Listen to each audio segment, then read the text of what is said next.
Bom dia, boa tarde, boa noite. Estamos aqui com o Desmoldure Podcast, seu podcast de artes visuais, produzido aqui em Belém do Pará.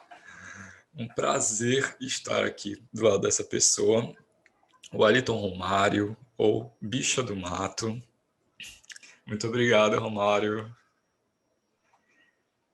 Obrigado, Henrique, pelo convite. Obrigado pela iniciativa do projeto tão necessária e fundamental para registro dessa enorme gama de artes visuais e contemporânea realizada na Amazônia. Eu que agradeço. Bom, vou falar aqui um pouco da biografia do Romário. O Romário é artista visual, performer, diretor de arte, pau para toda obra, com bacharelado em artes visuais pela UFPA, atualmente cursando EAD e licenciatura em artes visuais também. Possui diversos trabalhos em artes visuais, literatura, moda, sendo criador da marca Pé de Cabra, onde insere a moda num contexto político, utilizando corpo e performance. Também criador do Museu Itinerante, Museu da Encruzilhada, construindo territorialidade, identidade e existência. Enfim, acho que isso e muitas outras coisas mais, né, Romário? Muito obrigado pela sua presença Sim. aqui. E, opa, tem alguém aqui atrás de mim.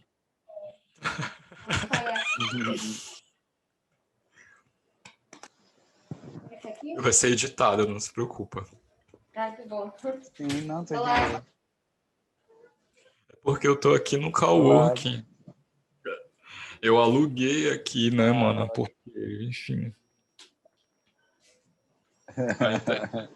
Que chique. A internet lá de casa é horrível. É periferia, né, mano? Enfim, a gente faz um Sim, eu truque. espero que daqui não dê nenhum problema. Sim, espero que daqui também não corte a nossa comunicação.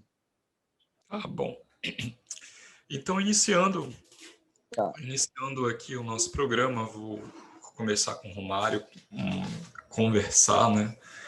Porque eu acho que quando a gente, pelo menos com o Romário, eu acredito que seja uma experiência muito de deslizamento, pegando essa palavra própria dele, do TCC dele na universidade. E vou iniciar com uma pergunta, não sei, provocação, não sei, mas uma pergunta mesmo. Como você, Romário, construiu e inseriu, na verdade, como você constrói e insere essas provocações e reflexões em torno do gênero no teu trabalho? E, de certa forma, acho que a tua vida mesmo influencia esse processo, né? Esses atravessamentos. Me fala um pouco sobre isso, como foi que aconteceu isso, enfim, fica à vontade. Sim. Tá. Eu acho que a gente que é pertencente à comunidade LGBTQI+, que essa comunidade não está apartada de toda a comunidade que se forma com o nome de sociedade, né? Sociedade paraense, sociedade brasileira, sociedade mundial. Nós temos umas ações e reações com o que o mundo nos coloca, né? Então, como inserir as questões de gênero no meu trabalho, ela é uma reação do como o mundo me abraça, do como o mundo me cospe, do como o mundo fecha as portas para mim ou como eu vou atrás de buscar. Tem umas coisas que são negadas às pessoas LGBTQI+, que é o direito à vida, o direito à cidade, como muitas pessoas das periferias do Brasil e de outros países, né? O direito à cidade quer dizer o direito a usufruir de toda uma gama de ações políticas, de ações políticas efetivas que nos amparem nas diversas formas que o Estado pode nos atender, como a saúde, como a educação, como a cultura e a arte. Então, quando ele não nos insere, não permite que a nossa vida continue e sejamos perseguidos, o meu trabalho de artes visuais ou no campo das artes como um todo, não seja a produção literária, seja na moda, seja não simplesmente caminhar, ele vai ter que tocar no que no que me incomoda, no que me fere, aonde eu sou cerceado. E a minha existência, ela é ferida pelas ações que a sociedade ainda patriarcal, machista e homofóbica me olha e me coloca, né? Então é a bicha louca, a bicha bandida, a bicha bagaceira, a bicha pouco ovo. Isso falando de mim enquanto bicha, né? E não tenho uma identidade de gênero trans, talvez uma identidade próxima ao queer, né? Desse que mas um queer sem uma ligação norte-americana ou europeia, né? Sim, Então vem sim. uma outra identidade queer amazônida também, assim, sabe? Sim, eu ia até te falar sobre isso, assim, como tu vê o queer, sabe? Porque, tipo, essa palavra, sabe? Tu tem um outro nome pra ela, porque, tipo, na verdade, o queer nada mais é do que aquilo que é sem tradução, né? É uma coisa, uma incógnita, é o estranho. Sim, É, acho que acho que todas as letras que podem ir aumentando cada vez mais com as subjetividades aumentando e requerendo representatividade, elas ainda são limites, né? Ainda para o L, que são as lésbicas, ainda é um limite se colocar, se sentir bem dentro do L, ainda é um limite dentro do gay, ainda é um limite dentro do bissexual, limite do transgênero, do queer, do intersexual. Sempre é um limite ali, né? Nem todas as pessoas trans se sentem bem nesse lugar, nem todas as gays se sentem bem nesse lugar. E o queer também acho que tem um pouco disso também, né? Esse sem tradução, eu acho que às vezes é problemático também. Tem duas facas de dois gumes, né? É problemático porque quando a gente não se deixa, não se declara, vem alguém e nos declara. E aí vem a agressividade de falar sobre nós. E aí o não se declarar também é um lugar que vai contra todas as formas binárias de se declarar também, que é tipo, é isso ou aquilo. Então, não se declarar e se construir, nascer, se parir, é um outro caminho também interessante. Mas, pensando no queer, em um formato, o shopping queer, que a gente ainda vive hoje no ano 2021, mas do 2010 para 2020, grandes falas e grandes surfando na onda também da palavra e do termo, muitas coisas bobas e que não colaboraram muito vieram. E aí eu acho que é complicado a gente traduzir ou transpor alguns termos, algumas formas de vivência, algumas formas de se colocar no mundo para lugares que têm uma outra trajetória de se colocar no mundo também. Eu acho que nós aqui na Amazônia ainda precisamos procurar termos também. Por exemplo, tem uma música que vai ser lançada em breve, mas já foi lançada como poema, que é da MC Pouca Roupas. E ela, junto com outras pessoas, cunhou o termo Curupiranha, a veada da Amazônia. Então, talvez essa Curupiranha seja mais onde eu me identifique do que o queer. Já traz outras referências, uma referência do encantado, da ancestralidade e do futuro também. total. É, total, é isso. Amei, amei. Curupiranha. E já entrando nesse assunto, lá que você falou, enfim, da cidade, das feridas e também de pessoas,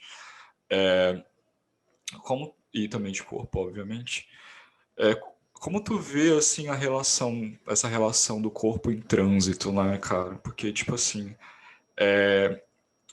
obviamente o corpo se move, enfim, se movimenta, e nós trazemos uma bagagem de experiência assim, enorme, né? Nas nossas costas, sobre a nossa pele, enfim, sobre o nosso jeito de falar, nós nos deslocamos e levamos isso conosco de certa forma, né?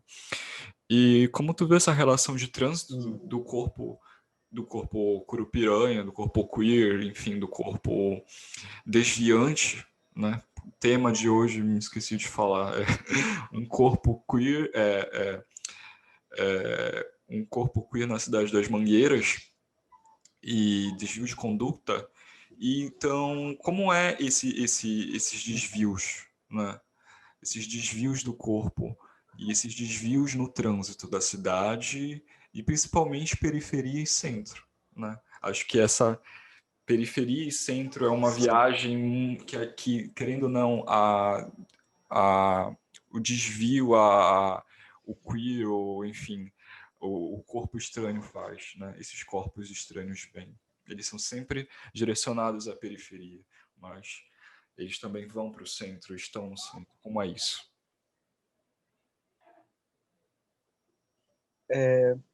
Começou a falar de trânsito, eu lembrei só de uma situação que eu estava lendo há um tempo atrás, de que a gente começa nômade, né? E nós somos parentes e somos descendentes de nômades, de trânsitos e de sobreposições de histórias, né? E de camadas e de desejos e tudo mais.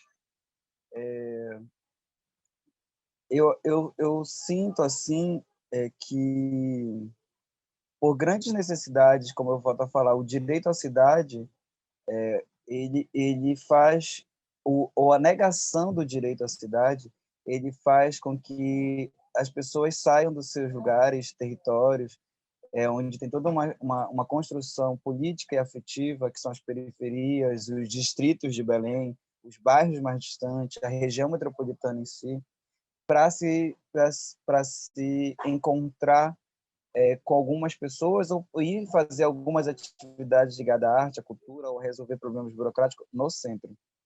E aí, então, essa negação de direitos, de existências de atividades educativas, culturais, empreendedoras, de não fomentar, não reconhecer essas atividades nos outros lugares periféricos, faz com que muitas pessoas se movam até o centro. Só que eu comecei a ir para o centro quando eu comecei a estudar na universidade. Então, muitos amigos meus da universidade eram do centro ou iam para festas no centro, exposições no centro, encontrar no centro, resolver comprar materiais para a gente fazer os nossos trabalhos no centro. E eu sendo da periferia, eu, por exemplo, estou olhando, estou conversando aqui e eu estou olhando para minha janela. Da minha janela, eu estou olhando só a mata da Embrapa. Depois da mata da Embrapa tem o rio Guamá. Aí eu estou num dos limites da cidade, eu estou num dos finais da cidade, aqui na perimetral. E aí tem para cá, para minha costa, tem Almirante Barroso, daqui a 2 quilômetros, tem o centro mais lá para frente. Então, eu comecei a me aterrar depois que saí da universidade, um pouco mais nas ações que já envolviam aqui. Com a pandemia, isso ficou um pouco mais forte, inclusive. Eu me aterrar mais próximo de casa, eu me aterrar junto com as pessoas que estão desenvolvendo coisas aqui. E anteriormente, o que mais me identificava e me fazia lembrar que aqui na minha localidade, nesse pequeno pedaço de Belém, existem mil coisas, foi a quadrilha junina LGBT Fogo no Rabo, que o meu tio foi coordenador durante uns anos e performer também. E eu ficava ali olhando a quadrilha, querendo dançar na quadrilha, sair montada no mês de junho, porque era aplausos e mais aplausos para qualquer integrante que fosse. Então aquilo foi um negócio assim, tipo, nossa, as bichas, as travas são reconhecidas, são aplaudidas, enquanto a gente lá no centro é olhada com carões e até perseguidas por algumas situações, saca? Aí eu comecei a dizer, nossa, eu não estou mais me identificando com esse tipo de rolê acontecendo aqui no centro. Não estou mais gostando dessas festinhas meia boca, caras, que a minha realidade não pode pagar e eu voltar, atravessar todas essas ruas aqui, voltar lá para minha casa, lá para a rua de casa, enfim. Então, esses trânsitos daqui para o centro, ou para esse dito centro da cidade, né, eles começaram a ser, eu comecei a acessar eles assim com tanta frequência como eu fazia, assim, sabe?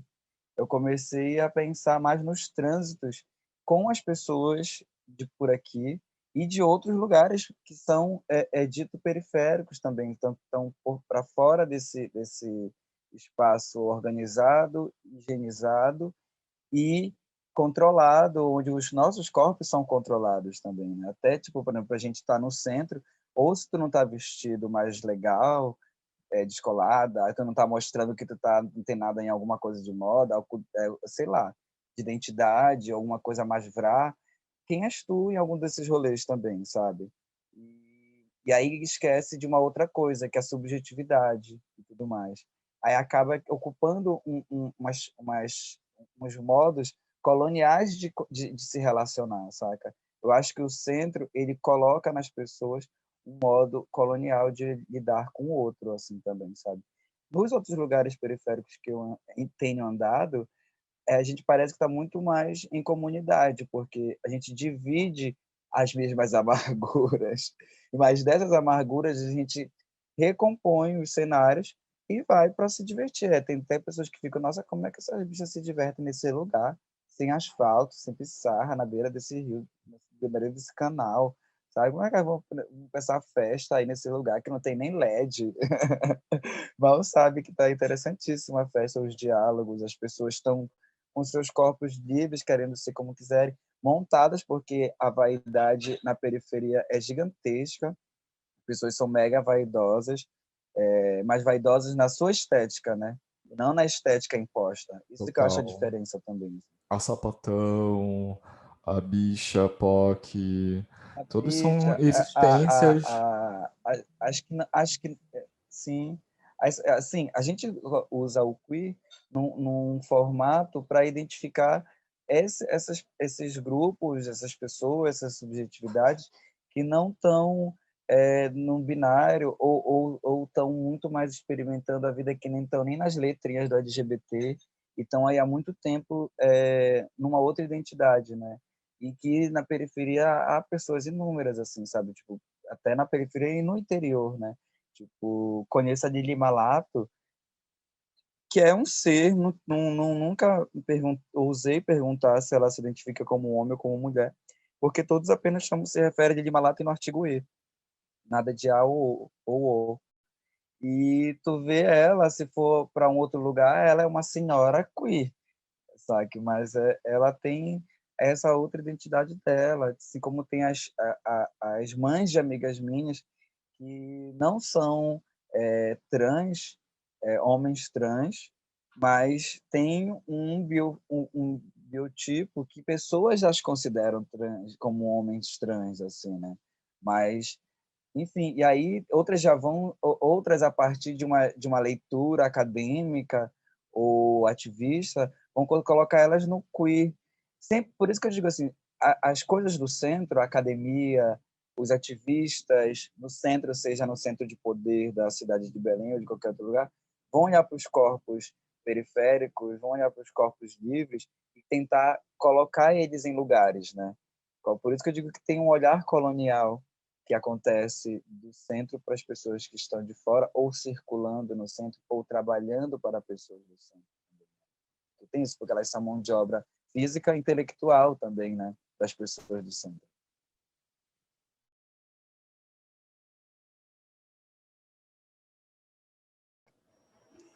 Massa. Então, Romário, tipo, acho que fazendo mais uma pergunta, assim, antes de a gente passar as imagens, sobre essa questão mesmo do que, enfim, rendeu, assim, do centro categorizar a periferia e tal, essas existências, enfim, que estão aí há muito tempo. Como tu constrói isso, assim, essa relação, por exemplo, da quadrilha do Fogo no Rabo?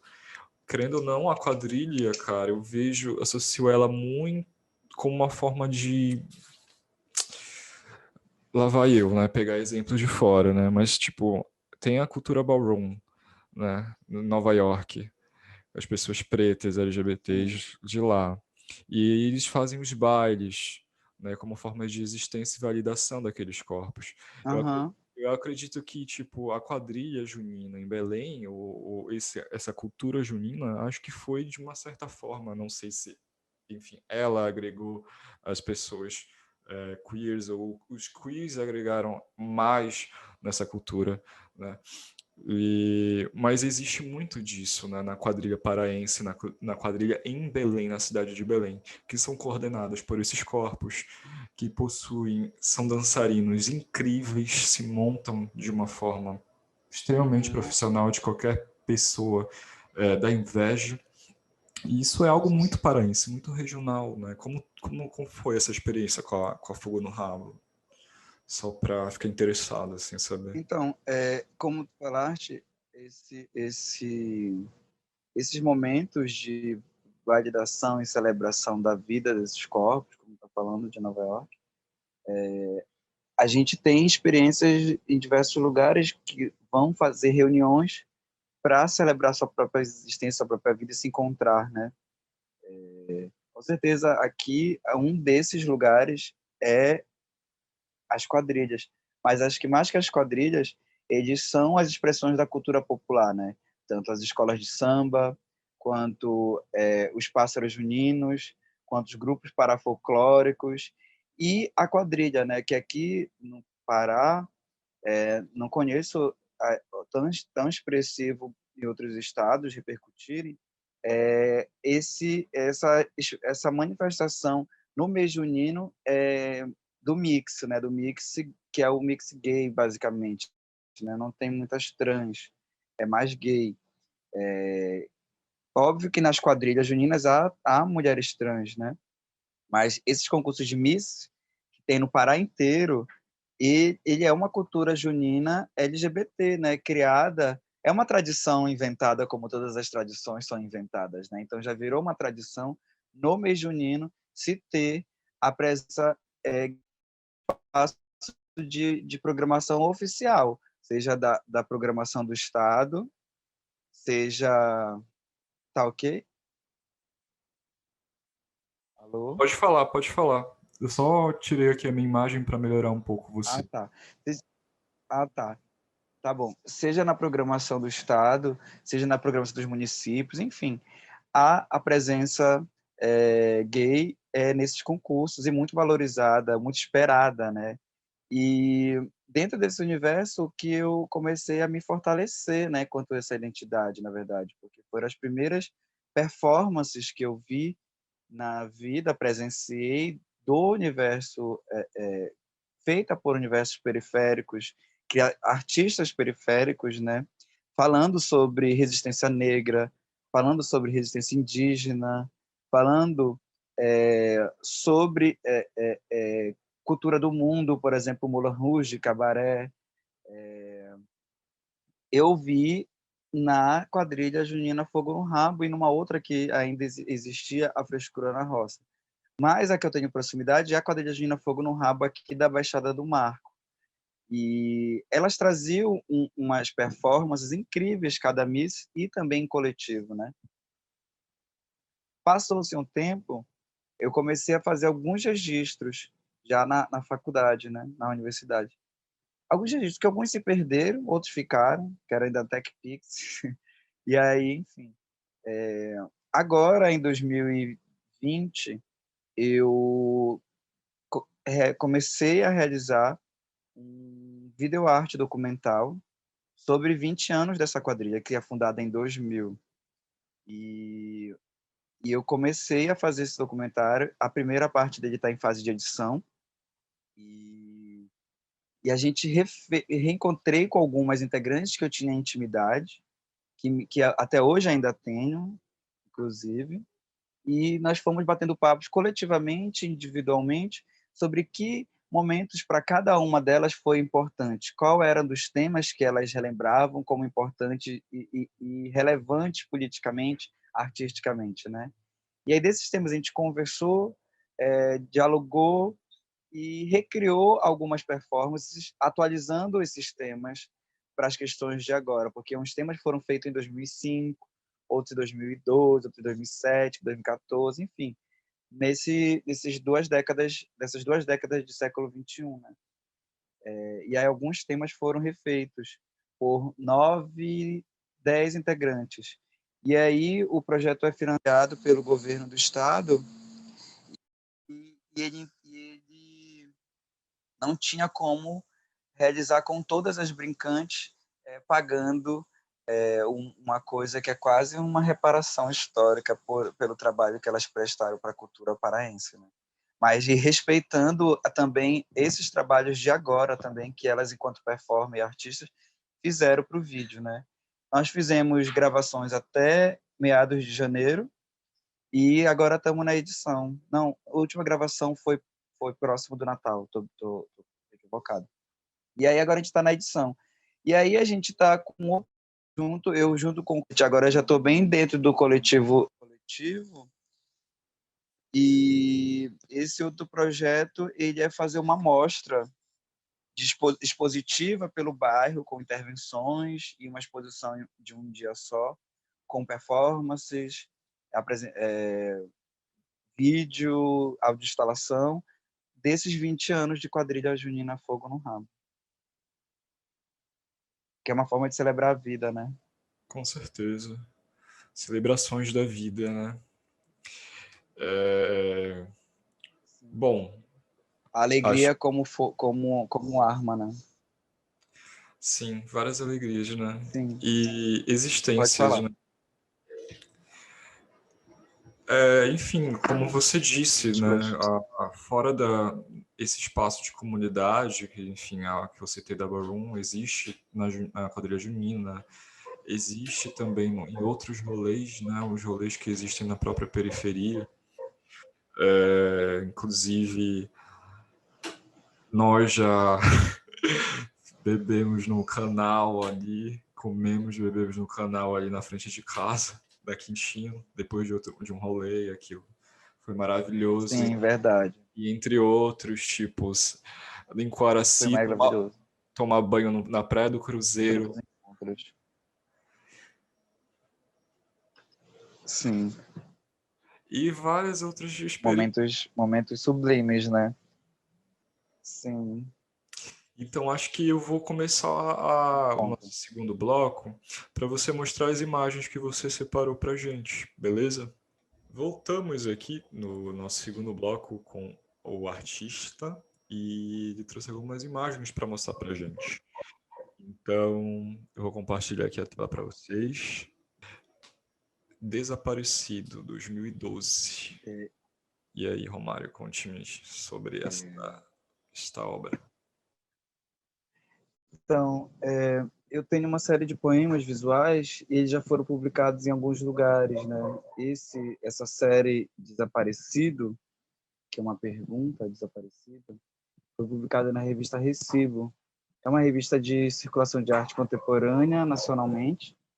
E para ele eu trouxe uma série de 3 poemas em que eles refletem um pouco dos dois motes, a subjetividade, a intimidade e o coletivo e tudo mais, né?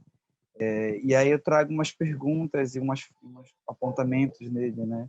Tipo, esse primeiro poema, Afaste-se, quando eu estiver deitado na grama da praça, quando eu passar pela calçada, quando eu estiver na fila do supermercado, quando restar uma vaga num ônibus ao meu lado. Afaste-se. Meu nome é Wellington Romário, da Silva Alves, RG tal, tal. Morava em Belém do Pará. Na época que eu fiz esse poema, eu estava viajando de carona, né? Agora ando pelo mundo. Posso ser positivo, posso ser um anjo, um rato. Já fui preso, espancado na rua por gostar de homens também. Já roubei, não porque tinha fome, mas por contestação. Nunca matei gente, só pássaros, bois, coelhos e formigas. E alimento da família e dos amigos. Os desconhecidos são aperitivos na vitrine, os desejos. Não conheço meu pai, nem quero. Leio olhos. Tenho uma cicatriz na barriga. Já sofri muito por amor. E agora estou apaixonado por um garoto aí. Não sei onde ele está. Ainda não estou procurando ele, mas se encontrar, eu sorrirei.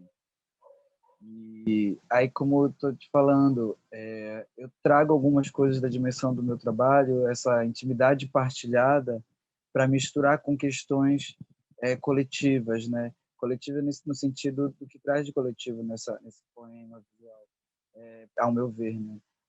São essas perguntas-respostas de afaste-se de mim por eu ser isso, por eu ser uma bicha, por eu talvez ser soro positivo, ou por eu ser soro positivo, por eu gostar de homens, por eu não ter pai, por eu ser filho de mãe solteira. Afaste-se de mim. Afaste-se de mim, você, sociedade hipócrita. Talvez sim, porque vocês de próximo de mim me violentam, né?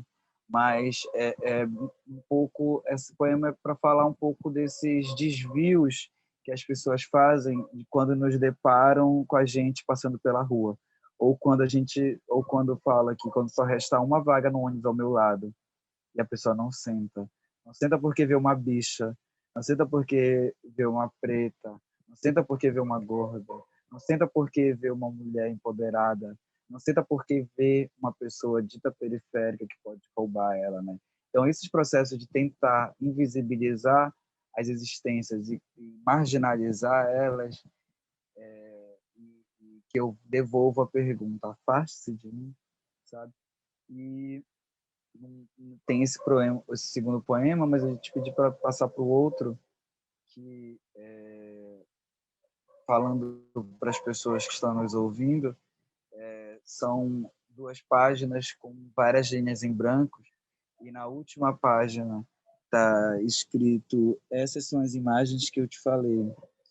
E para mim essa frase, após uma série de linhas em brancos, para mim fala um pouco dessas imagens que vêm da oralidade, essa história que repassa de mim para ti, da minha avó para mim, de mim para uma amiga, e não está dentro das histórias, das narrativas oficiais, as hegemônicas, as elitistas, né? Não entra na historiografia oficial do Estado do Pará ou da arte contemporânea produzida em Belém. O que vão ser colocadas nessas linhas que estão supostamente em branco são os trabalhos, são as existências que exotizam as vidas, né? Exotizam os existires, exotizam os trabalhos, exotizam toda uma gama cultural, histórica e de ancestralidade das pessoas, né? E ao exotizar, violentam também, né? Violentam as nossas existências. Então, para mim, essas são as imagens que eu te falei, seguido de um monte de linha em branco, fala para mim desse marco histórico, que para mim já foi esses poemas eu fiz em 2011 e publiquei em 2012. Então, a gente estava numa retomada de forças de pessoas periféricas, pessoas LGBTs, pessoas negras e indígenas, quilombolas, se unirem e falarem por si mais uma vez, né? Porque ciclos e ciclos de história vão fazendo a gente voltar a ser perseguido por ações fascistas e tentam nos oprimir e nos calar. Então, nesse processo de escrita desse poema e pensar dele, foi um pouco disso, assim, de falar dessas outras histórias que foram apagadas dos documentos, as histórias de opressão ou de alegria que pessoas viveram, e nos documentos oficiais está tudo apagado, está tudo em branco, assim, sabe? Muitas das nossas histórias futuramente podem estar em branco, e cabe a nós, cabe a esse momento agora de diálogo, deixar rastros, né? E não páginas em branco. Esse outro trabalho, tu me convidou para pensar também trabalhos que me mexem com minha trajetória artística e de cidadão também, né? Esse outro trabalho se chama Desculpe os Transtornos, Estamos em Obras, e é do grupo Urucum, um grupo de Macapá, formado por diversos artistas, e um dos artistas desse grupo foi meu professor de artes, teu também professor, e um grande artista e pensador e ativista das artes contemporâneas do movimento negro e de série de outras lutas por inclusão e valorização da diversidade, que foi Arthur Leandro. Então eu conheci o grupo Urucum através dele.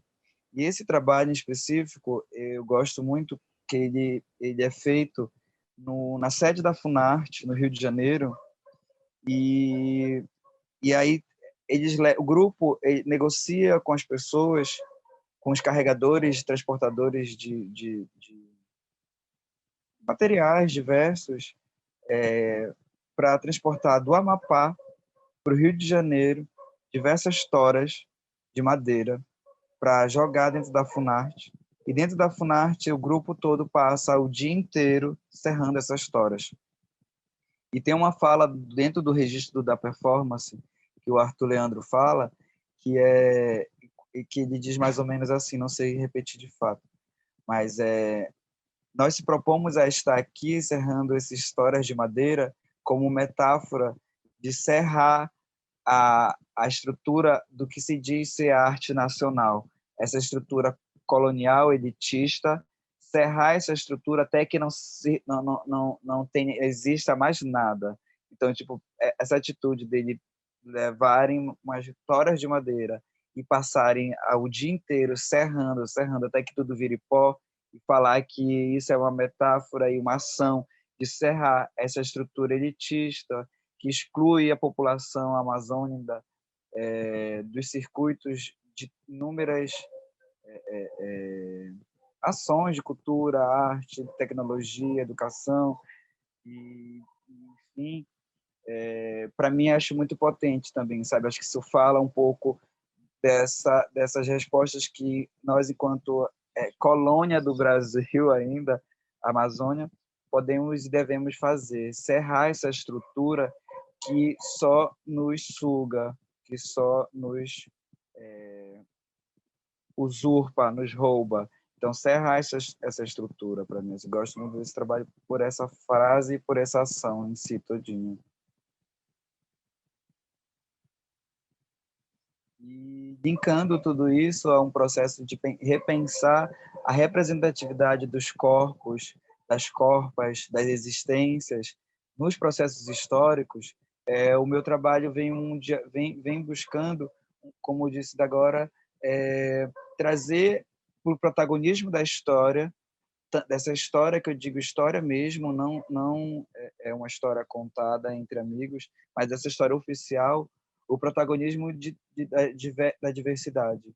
Então, eu me coloco nessa fotoperformance como uma bicha neocabana, porque nós temos a cabanagem, esse processo de insurreição popular que chega no poder em 1808 aqui no Pará, e o símbolo de registro que a gente tem da cabanagem é um caboclo tipicamente hétero, forte, pomposo, e como a representação da cabanagem na figura de um homem. O nome desse E aí faço quase...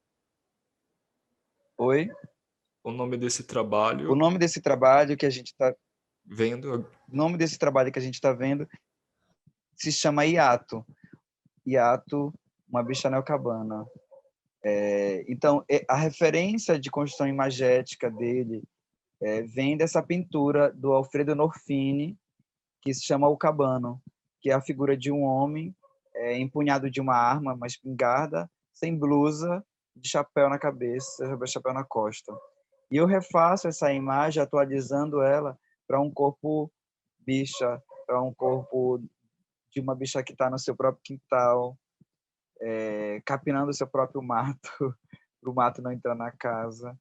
E começa a reverberar ela no circuito da arte, em publicações, em cartazes, em colagens, para que seja exibido que a cabanagem, ou a nova cabanagem, as novas insurreições populares, em luta por direitos e conquistas de desejos, ela também é feita por esses corpos da diversidade. O meu corpo, tipo, colocando como mais um corpo dessas bichas neocabanas, assim, sabe?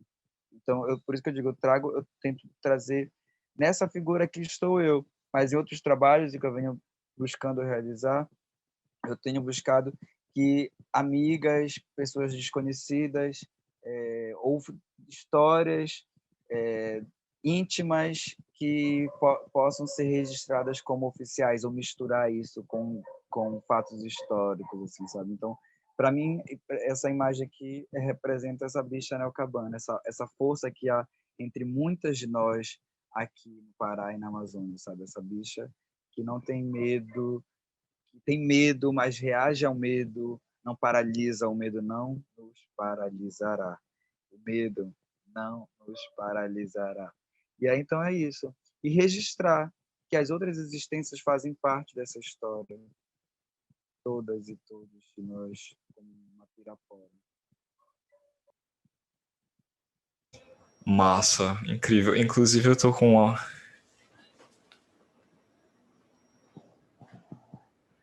Tô com uma camisa do Cabaninha, enfim, do Caboclo. Ah, pode crer. Olha, agora que eu Do vi. Caba, Massa. foi meio que instintivo, não sei ou se foi se intuitivo, assim, por causa do teu trabalho com a bicha no Cabana e tal. Não, foi por tudo, adoro. Massa. Que temos mais? É isso. Se finir. É isso? Sim, acho que foi É isso, então massa. é isso. Obrigado por participar dessa conversa. Acho que esse tema desvio de conduta, eu acho que ele é uma prerrogativa de existência também, né? Tipo, acho que é um mote de a gente existir, desviar dessa conduta normatizante, né? Por mais que, enfim, por mais que a gente possa, em hora e outra, estar em visuais diferentes e tudo mais, mas eu acho que a conduta, o pensamento, a atitude, a identidade, essas esferas e tudo mais, elas precisam ser desviantes dessa norma que exclui, que violenta, que não abre espaço para tantas fruições. Eu peguei inspiração. O título, né, é inspirado no teu projeto, né? Desvio de conduta. Foi aquela ação que tu Sim. fez lá no Bar do Jamaica, que eu tava também. Uhum. É, Uhum. Cara, tipo, até mesmo o desvio, né, cara? Tipo, enfim, o homossexual, o, a identidade travesti, né? No começo do século XX, enfim. É utilizado esse termo, né? O desviado, a pessoa que é desviada, o invertido, Sim. né? Sim. Mas E eu gosto pegar de, eu isso gosto de pegar esses termos e pegar eles para a gente, né? Usar ele muito por nós, forte, para isso nós, a favor de nós, né? é muito forte, né? O invertido, a inversão, o Sim, desviado, sim. sabe? São palavras que ressoam negativas, mas existe Transviado, uma complexidade nelas super importante. sim, E, enfim, poderia pegar sim. vários trabalhos Mas, teus, que são incríveis. eu quis escolher esses três para pensar também numa compilação, né? Que acho que vai da performance, da escrita e desse pensar também a arte, entendeu? Então, eu acho que e também de trazer uma coisa mais talvez mais costurada a política e o afeto, e não trazer só o afetivo ou só mais enrijecido o grito político, né? Porque eu acho que a gente são várias nuances, né? Então, não só de grito, mas também de acolhimento, né?